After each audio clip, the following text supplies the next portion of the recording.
Energy Project of the Year. This award is presented to an individual or project for outstanding achievement and innovation in promoting the adoption of renewable and/or green energy technologies. And I will tell you, in the past, this has always leaned toward and been given out most of the solar projects. And we had a lot of applications for, more conventional, more the kind of project you'd expect to see, kind of on the solar or wind side. But one project kept catching the attention of the committee. And it isn't necessarily relying on advanced technologies or strategies, but it impacts a lot of people. It saved a lot of energy, and it reduced emissions significantly. It might surprise you that something like this could have such a huge impact and huge savings.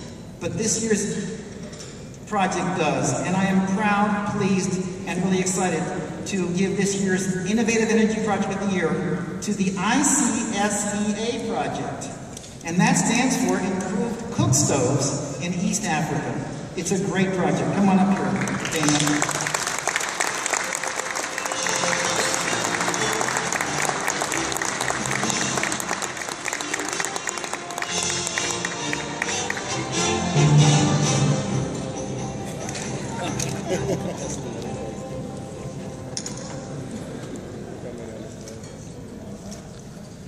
Thank you. Actually, I'm Dan Wool, and I am accepting this award on behalf of Bill Farmer, and who is the founder of ICSEA, and who couldn't be here today because he's in Uganda. But I was trying to think who I could thank for this award, because I saw the instructions, and the instructions say that, well, first of all, can only thank somebody here, and I don't know anybody here who Bill might thank, other than, of course, AEE. And then I gave it some more thought, and I was thinking, oh, I know who he would thank. He would thank me. So on Bill's behalf, I would like to thank myself.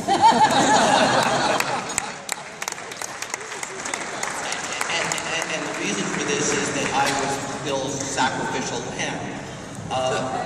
Basically, but really, in truth, I'm the one who has to thank Bill Farmer, and I also would like to thank Bill Farmer on behalf of tens of thousands of impoverished villagers in Africa whose lives Bill's innovation has profoundly improved.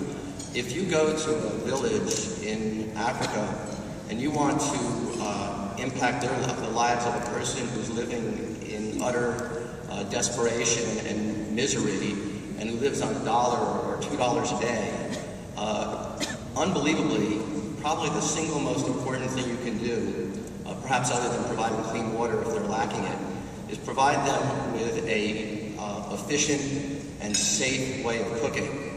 And you can do that by providing a fuel-efficient stove. I mean, just imagine if in your homes, you went there and you wanted to cook your dinner and you didn't have a stove. I mean, what would you do? You'd have to go out and find a way to get a source of fuel. The source of fuel in Africa is firewood. And people have to walk literally miles every day to collect wood, and then have to chop it, carry it back on their heads, and this is all women doing this. And then they have to build a fire with it, and then they have to breathe in the noxious fumes and suffer the acute respiratory infections that come with them.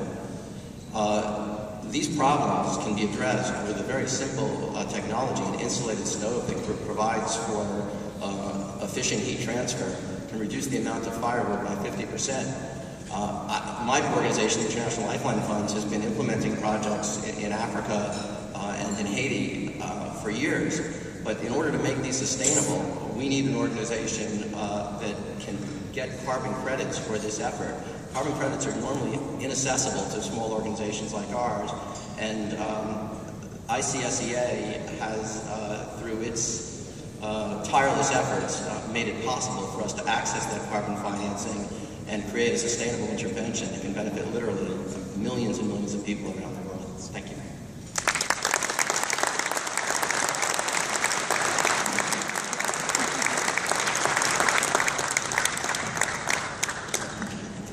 Hey, I'm going to call 3 people up here, and then I'm going to ask you a question.